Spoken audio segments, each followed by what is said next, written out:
still just, yeah, maybe just not switching gears. So, okay, let's see. It's all about speed. We will be able to tell a lot over the next 10 moves, just who can play the quickest, who can go bang, bang, bang with their moves. And okay, deep four, deep pawn opening, queen's pawn opening. First time we've seen that from Magnus today, at least. And okay, using this move, the move he used in Game 6 of the World Championship match to win that marathon battle against Nepomniachtchi.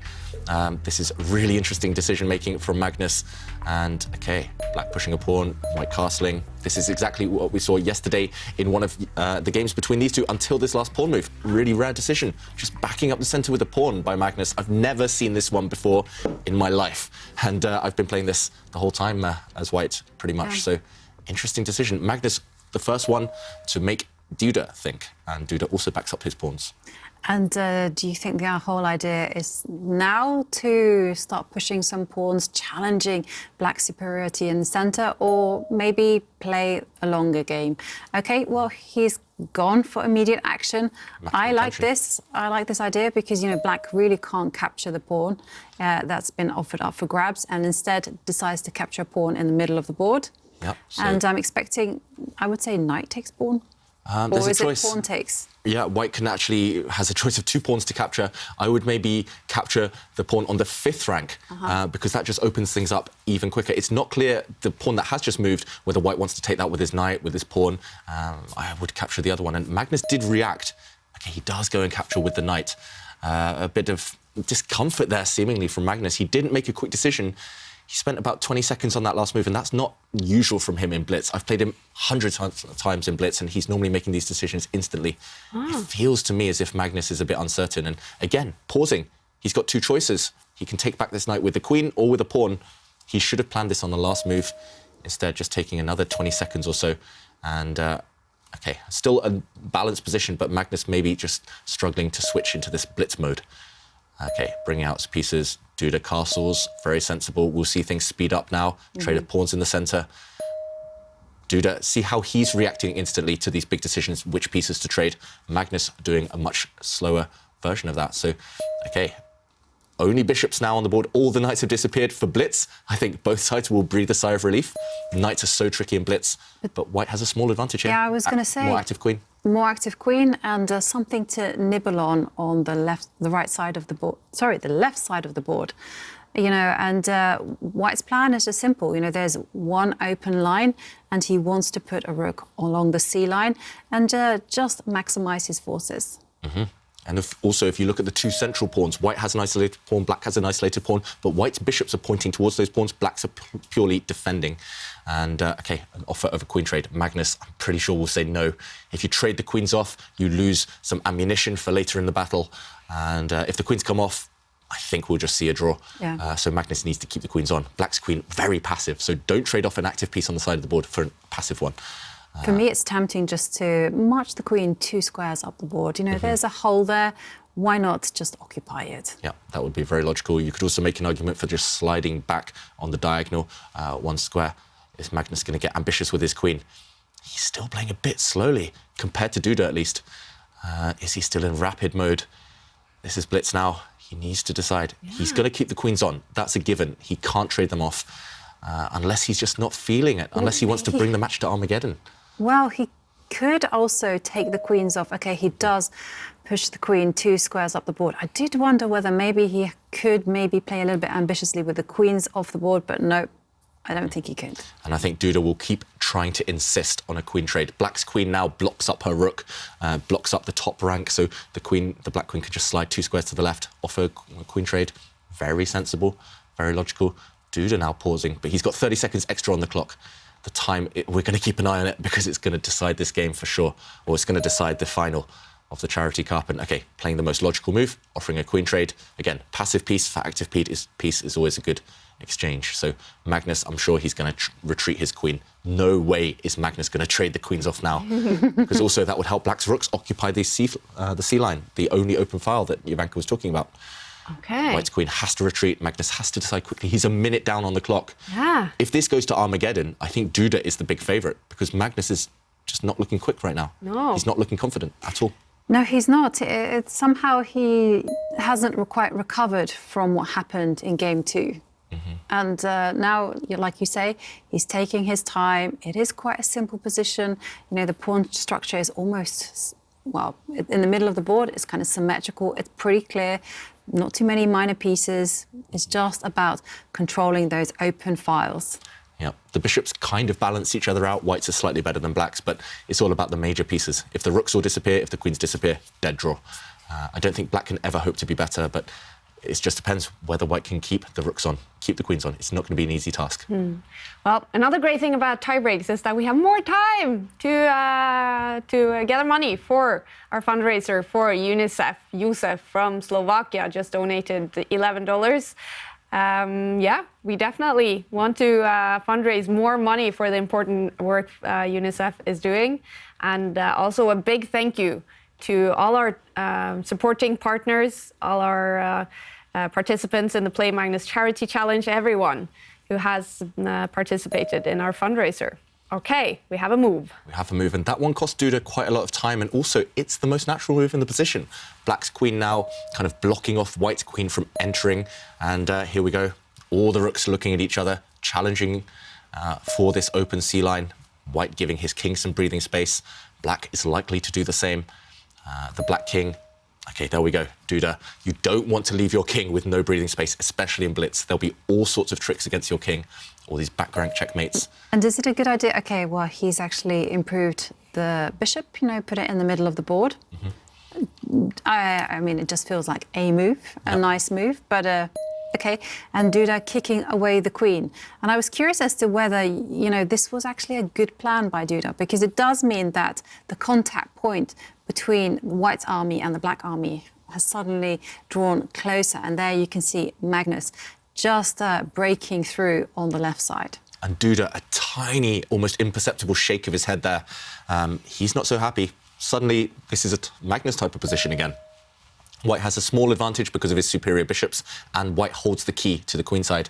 Ivanka, you looked surprised for a second there. Yeah, no, I was just wondering whether the bishop that at the minute was looking at not too many pawns could actually step back and start targeting the weak pawn that is going to appear on b5. Yep, so white's light squared bishop in front of his king. It's a bit redundant right now. No real work for it, just staring at a well-defended pawn. So Ivanka is expecting it to drop back in a moment. But first, a big decision, queen trade. Can white avoid this? Duda really trying to insist throughout this middle game on getting the queens off. Endgames usually favour Magnus, but the problem is there are no knights, no real imbalances. If the queens come off, I fear we're headed towards a draw. So can Magnus keep the queens on? It's not easy. Maybe the white queen can just slide back to the left, just to the a2 square, keep herself nice and safe, avoiding any trades, and then Ivanka's idea of dropping white's light squared bishop back, hitting the black queen on a different diagonal. So, okay, Magnus still hesitant. Yes, we'll move 23. Okay, he trades a set of rooks first. We'll move 23, 24, but down to 2 minutes for both sides. I think if these two just played a blitz game without having played the kind of rapid play games earlier today, they would have been much quicker than this. And we've seen a trade of queens, actually. And, well, he did maneuver his light square bishop to attack the pawn, so now Duda has to deal with that. Either he defends or he goes on the counter-attack, and he pushes forward with the pawn. Magnus quickly moving the bishop to cover the key c2 square. Very nice move there from Magnus, stopping the black rook from ever intruding into white's half of the board. Now all of black's squares for his rook are controlled on the c-line, or white has full control there, but white's rook cannot be controlled by black's pieces. So white's rook can jump in and get active at any moment. It's not easy for black to do the same. Okay, Duda fighting for space on the other flank. In the opening, middle game, this would have been very, very weakening. The black king would be very open, but queens have disappeared, so this is fine. It totally feels like it's weakening there. I think it's fine. I think Duda had to try this at some point, because otherwise he would have been suffocated almost for space. He had some pre-moves.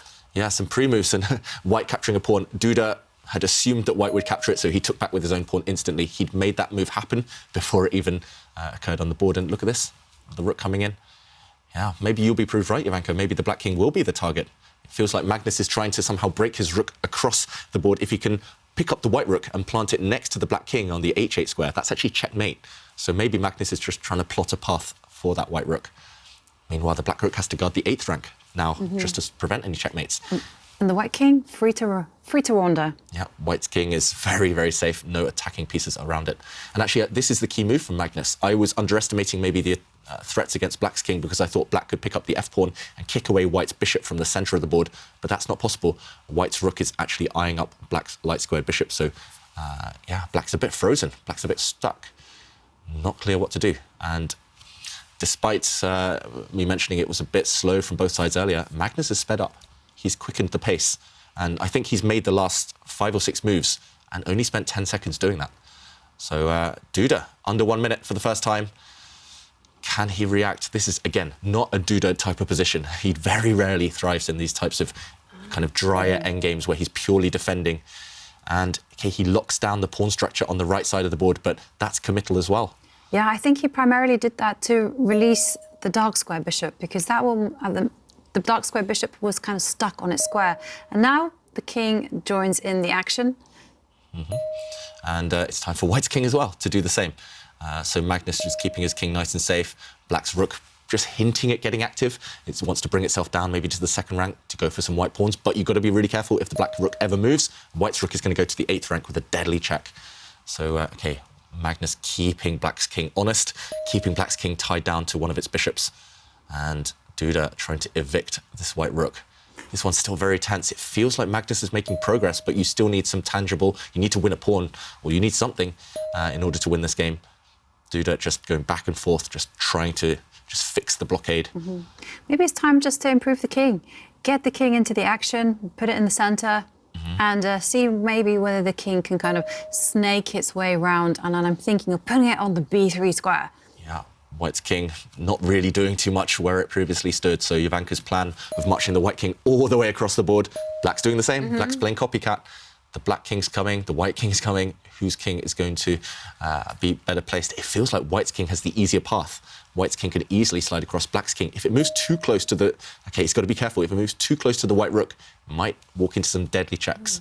And Duda, 28 seconds left. Is Magnus playing for the win here? Definitely. Yes. And you can see the king is coming.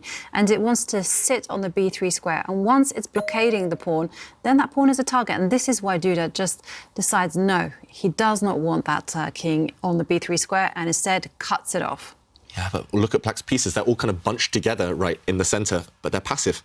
Black's light-squared bishop can't move, you might lose some pawns. Black's dark-squared bishop can't move, you might lose some pawns. Black's rook now forced to cut off the white king. What is black going to do?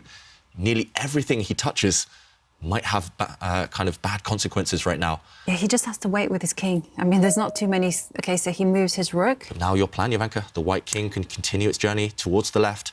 Yeah, and yeah, it's... Duda shaking his head as well, 15 seconds. Not happy, but now Magnus under a minute on the clock, and he has to take a decision. Yeah, and is he going to move that white king? He does. He does. Very natural. It's the continuation of a consistent plan. Very important in every endgame, being consistent. And, OK, Duda trying to maybe hint at trapping the white rook, also setting a nasty idea of checkmate if the white king continues its journey and goes to the b3 square. But Magnus says no. Now a trade of light-squared bishops would favour Magnus, because if black captures this bishop, white will just retreat the rook and take a pawn. Duda, oh, he played that move with just 5-6 seconds left, and the black king is coming. Wow, Duda trying to trap the white rook. Really sneaky plan there. But, OK, now the black rook gets active at least, and has Magnus lost control? Yeah, the bar is down to 0. He has 35 seconds left on the clock. And, well, this is why the Magnus has utilised the dark square bishop, just to control and protect those pawns on the right. Duda miraculously just unravelling, and that black rook is super active now. Also, this is really reminiscent, this endgame, of Duda's win against Magnus Carlsen in the World Cup last year. That one was also a dark squared bishop endgame where black's pawns were better than white's pawns. Black's rook was more active than white's rook. So Magnus has to be careful not to lose control. Duda has beaten him in this type of position. You know, I think the game is actually soon going to finish in a draw, because I don't think Magnus has a good answer to the rook shuffling between the e1 square and the d1 square. Yeah, so white's king now under check. If you go to the right, you would have walked into black's rook going to the left. If you went to the left, you would have walked into black's rook going the other way.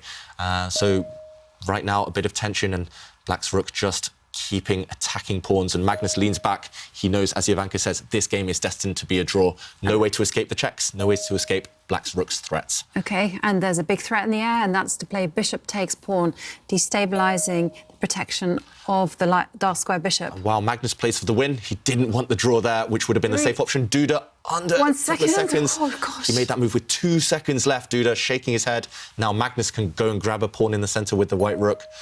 Wow. OK, Magnus has attacked the black rook.